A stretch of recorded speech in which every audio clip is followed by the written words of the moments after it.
No joke, like sometimes before the night before like a party or whatever, like I look up online like cool things to say, cool jokes.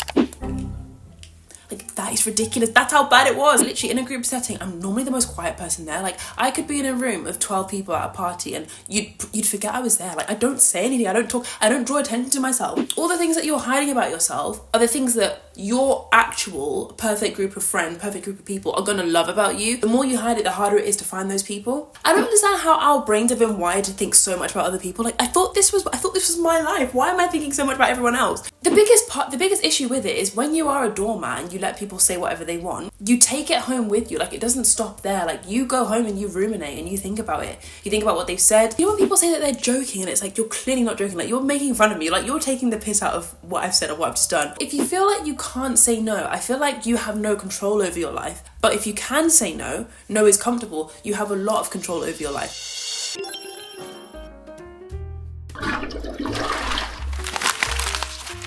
Your job from here on now is to disappoint other people and stop disappointing yourself. I saw this amazing quote by a woman. She's called Brene Brown. She did this TED Talk or video thing. She said basically, when you're a people pleaser, you either disappoint other people, you say no. You say, I'm not going.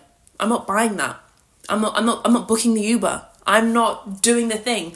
Or you disappoint yourself and you do go to the event, you do book the Uber, you do pay for the thing, and they're not going to pay you back. You have to choose every single time. There is no ifs or buts about it. Whenever you're in a sticky situation, you have to kind of break that cycle and think, I'm going to disappoint them today. I'm not going to disappoint myself. I watched that video months ago, and I honestly was thinking about that for the next few weeks, next few months, when I was kind of saying no more. And then now I don't even think about that saying anymore, because it's just like I just know it and I believe it and I live that life. Like, I am so comfortable with saying no. It's not a problem at all. Like, I feel like that's the holy trinity. Knowing that you have to disappoint them or disappoint yourself, saying no with confidence and putting yourself first. If you crack that, you've actually overcome and passed the test of people pleasing. Like, you do not have it anymore. People pleasing is a bit of a scam because it makes you think that you can win. You can win if you kind of say yes to enough stuff, or if you do enough, then you'll make people happy. Then people will like you. But actually, there is no win with it. There is no win. You lose because you're going out of your way and hurting yourself, whether it's emotionally or in other ways, to do something for someone else. And then they lose as well because they're literally taking advantage of someone. You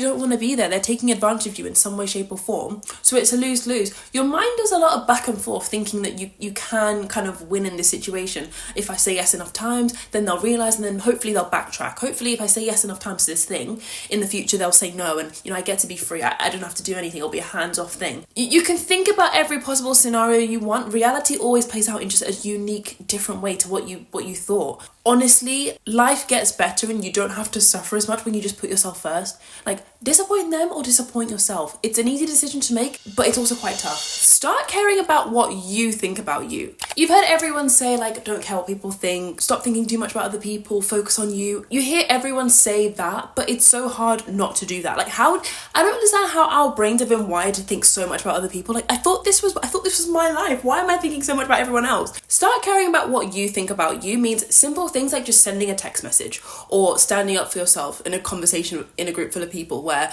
people are kind of making fun of you and you're kind of like, you don't really want to have that. You know when people say that they're joking and it's like, you're clearly not joking. Like, you're making fun of me. Like, you're taking the piss out of what I've said or what I've just done. I think going forward, I'm going to maybe put my foot down more and actually stand up for myself, and like, I'm not going to let things slide. I think my issue with so much stuff is like, I let things slide and then I don't let it go. Someone will say something mean about, I don't know, something on my Instagram story, and I'll kind of laugh it off like, haha, we're all laughing, that's so funny, good joke. But I'm gonna go home and think about it. I'm gonna go home and be like, why did they say that? Like, that wasn't, like, why did they even do that? And then I'll overthink, and then next time it comes to my Instagram, I'm gonna like overthink what I'm gonna post, and it sticks with me, but to them, they just get to like carry on living life and brush it off like that. And going forward, I'm gonna start to care less about other people and brushing it off and like carrying it with me. I'm actually gonna like right there and then stand up for myself a little bit more. I've slowly been starting to do this, and I've realized like the amount of pressure you put on yourself to speak up and like stand up for yourself, put your foot down, like, it's never as bad as you think it is. You hype it up in your head so much, like, they're gonna,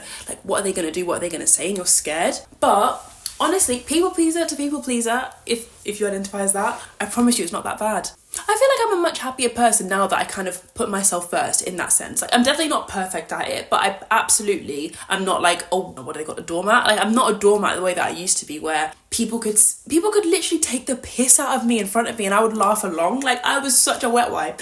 Whereas I'm not like that anymore, and I feel a lot happier because of it. The biggest issue with it is when you are a doormat and you let people say whatever they want, you take it home with you. Like, it doesn't stop there. Like, you go home and you ruminate and you think about it. You think about what they've said, and it influences how you behave and act and what you say. Whereas when you stand up for yourself, and it can be something as simple as like, that's not funny. You don't even have to say anything, you can just not laugh. Honestly, I could never go back. Stop suppressing who you want to be. One of the things that I wanted for like the longest time was literally to have friends.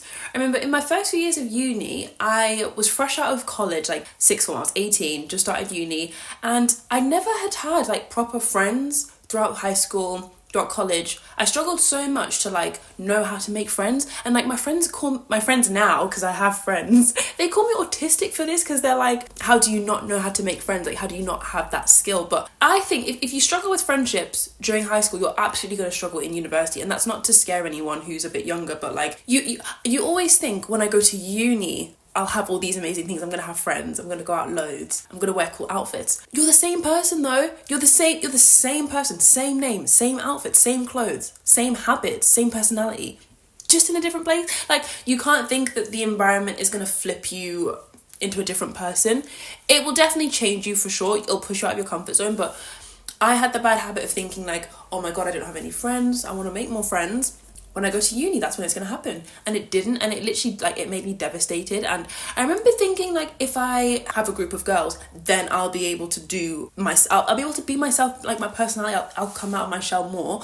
That is the wrong way to think about it. You can't think about it like, if I get this, then I can be myself. You have to be yourself first. And I think if you're a people pleaser, I don't know why, but it becomes second nature to suppress who you are. Like, I had a massive phase where I didn't really share who I was. Like, simple things like my favourite songs, who I like to listen to on Spotify. Like, I wouldn't share anything personal. My favourite, like, do you know what I mean? Like, I don't know why I was like this, but I was so scared of what people would say. Like, if I say I like Doja Cat, like, will they like me? Like, they probably don't even know who Doja Cat is. Like, you can't, with any excuse under the sun, to not share who you are. And it's just all like, it's all for other people. Do you know what's so funny? Looking back, all the things that I was hiding, my music taste, the food I like, the restaurants I like, the place I want to travel to, all those weird things I was hiding. I don't want to tell people I want to go to Tokyo. That's weird. They're gonna be like, what do you want to do in Tokyo? But like, I want to go to Tokyo. Like, I would love to go to Tokyo. It looks so cool. All the things that you're hiding about yourself are the things that your actual perfect group of people are going to love about you. The more you hide it, the harder it is to find those people. Such a cliche, but it's true. You only suppress who you want to be when you don't feel safe. Like, for example, I'm absolutely my 100%, maybe 99% true self when I'm with my mum, who's also my best friend. Whereas when I'm with like uni people, like people that I don't know, strangers, I'm really not myself. I'm maybe like 60% there, 70% there, 80% there on a good day. It's helpful to know that, because it means that when you know, okay, I'm only myself when I feel safe, when I feel seen, then it helps you to clock, like, who in my life do I not feel safe around? And when I say safe, really it's just like when you feel like they're going to judge, like, because I was hiding all my music taste, the fact that I want to travel and go to Tokyo, and like all these things that I was thinking they're going to think I'm weird. Not that I think that they're weird, but they're going to judge me for it. Number 3, don't do things for an outcome. I don't know whether this is an overachieving thing or whether it's a people pleasing thing, because I kind of feel like I'm both. But then also I feel like if you're one, you're probably the other as well. Anyway, don't do something for an outcome. A really cheesy example is like, you might dress up super nice and wear a nice outfit when you're going to like a social setting so that you can impress people. Don't change your tone of voice or crack different jokes to what you normally would just so that you can look cool to a certain group of people. Don't pretend like you know loads about a certain topic, or don't like go reading up on a topic the night before you meet up with someone just to come across like you know and you're cool. Like, don't do things for an outcome, because chances are whenever you do things for an outcome, you might think you're doing it for you, you're dressing super nice so you look good, but you're kind of doing it for other people. And again, that puts everyone else before you. I feel like it's common that people do this with like relationship wise, like when you're interested in a boy, what's more important than you looking cool or looking impressive is literally you being yourself. Not only will you get the friends that you want or those people that really love you for you, it also builds so much confidence. Like, the more I let go of like trying to look cool and trying to dress in a certain way and trying to come across with my speech and like what I say and trying to crack the right jokes, the more I was actually just being myself. You build so much confidence. A classic example for me is like, sometimes I'm not the biggest talker. Like, I literally, in a group setting, I'm normally the most quiet person there. Like, I could be in a room of 12 people at a party and you'd forget I was there. Like, I don't say anything, I don't talk, I don't draw attention to myself. People can like be going around asking each other different questions. I'm not gonna butt in, like, I feel so awkward doing it. Like, but back in the day, I was like, oh, I don't like that, I want to be more involved. I feel like I need to be more talkative, more chatty. I want to be cool. So I would like force myself into these conversations and try to come up with weird things to say. I'd literally, no joke, like sometimes before the night before like a party or whatever, like I'd look up online like cool things to say, cool jokes. Like, that is ridiculous. That's how bad it was. I'm a very talkative person. I know I am. But then I am also very quiet at the same time. So now I just embrace it and I don't try and force anything. There's no like forcefulness in a social situation. And even sometimes like I'll mess up my words, and I used to panic about that as well, because I was like, okay, this is why I should be quiet. This is why I shouldn't say anything. I don't want to mess up my words and stumble and look like a weirdo. But honestly, the more you're just confident, messing up my words again. The more you're confident in whatever you say and do, and like embrace it, like literally just don't care, like not even just don't care, but like you believe in yourself enough that if I've messed up, if I've stumbled over my words, if I've sat in the room for an hour and not said anything, I'm cool with it. The more attractive that is, like, not in a relationship way, just in a friend way, in a cool person way. Like, you will become cool and all the things you want to be. You'll become impressive when you just like believe in like who you're suppressing. The person you're suppressing, believe in them and just be them. Don't do things for an outcome. Don't try and like, oh well, I have to look up cool jokes on the internet so that I can come across as funny. Like, no. If you be yourself, trust it, believe in it, that will be the thing that gets you all the things you want. Because I was looking to be cool and impressive, and I'm not saying I'm cool and impressive now, but the more confident you are in yourself, the more that you'll be all those things anyway. Being yourself is a skill. It's not something that like, I don't think it's something you can like snap your fingers and do. Like, it's not something you can even like watch a YouTube video and learn how to do, or watch some TikToks on it. Like, it's really like it's like a skill that you have to keep going. Like, to learn the piano, I'm sure, like, I'm only saying that because I've had like a weird like rabbit hole obsession on YouTube where I'm watching so many piano covers, and I'm kind of upset. I really want to learn the piano now. You can't like snap your fingers and learn the piano. You literally have to practice for hours and hours and hours. I would know because I've seen so many videos on it. Like, just like being yourself, it's just a day by day thing. Like, you work on it. You have to believe in yourself. I think I didn't believe in the quiet girl who wanted to go to Tokyo and loves Doja Cat. Like, I just thought people would think she's weird. Like, people aren't going to think that's cool. So I didn't believe in it. But then the more I believed in that girl and was like, okay, no, I can show this girl. This girl is cool. You have to think she's cool. You have to think you're cool before the world will think that you're cool. You can't do it backwards and think that you have to wear a certain outfit or put on an act to be all those things. Like, you have to believe in yourself first. What's way better than even looking cool or getting the social validation is actually just the confidence it builds. Like, the fact that I can go into any room and like there's not a single part of me that I feel like is hideable. I don't feel like I need to hide any part of myself. I feel like, do you know what I mean? Like, the confidence that it builds within yourself is amazing because you can carry that confidence anywhere. Your social reputation in one room might be different to the next room. That fluctuates, and that's so different everywhere. But the confidence, that doesn't fluctuate. You've got that forever. I think every people pleaser has a tipping point. There's only so long that you can literally like put everyone else before you. There's only so long that you can be used by other people, because to some extent that's what, I know it's horrible to think in that way because it's so negative, but sometimes that's what you are as a people pleaser. People are just using you, and sometimes you know it, and you know that like, oh, this person's only friends with me because I can help them get a good grade. This person's only friends with me because I pay for stuff and I never ask for the money back, and they can just get a free ride financially. Sometimes you're being used, you know it, but it's so hard to say no and put your foot down. I feel like when you're a people pleaser, you're allergic to the word no. You get a physical body reaction to saying no. Like, it feels so scary, like your heart goes and you just feel sweaty, and it's just... Make no your favourite word. No comes so naturally to me now, it's ridiculous. I say no even before thinking. Like, before in the past, I used to think yes was my automatic reaction. Can you help me with this? Yes, of course. Can you drop me off? Yes, of course. Like, I would just automatically say yes, even before really thinking about, is this going to make me late? Am I going to be at a massive inconvenience because of this thing? I just thought like it was my job or duty to like do everything for everyone else. And do you know what? Not only is that not good for you, obviously, because you just get taken advantage of, but it's not good for the other person. Like if you're close friends with this person and know them really, really well, and you're doing things for them over and over, they literally can't, like, can they be independent and do things for themselves? Or are they like relying on you to do certain things? It totally depends on your situation, because that might make no sense to some people, but to some others where literally you're the person that's like doing everything for them because you just can't say no, then you need to give that person some independence. And going back to no, because no needs to be the number one word in your vocab. No is so powerful. No is such an empowering word. I feel like I live a happier life now that I say no more. Like the more you say no, the happier you are. And my voice went up there. The happier you are. And I honestly think if you feel like you can't say no, I feel like you have no control over your life. But if you can say no, no is comfortable, you have a lot of control over your life. I have a lot to say on this. I feel like it needs to be a separate video, but the more you can say no, the more control you have. And the less you say no, the less control you have.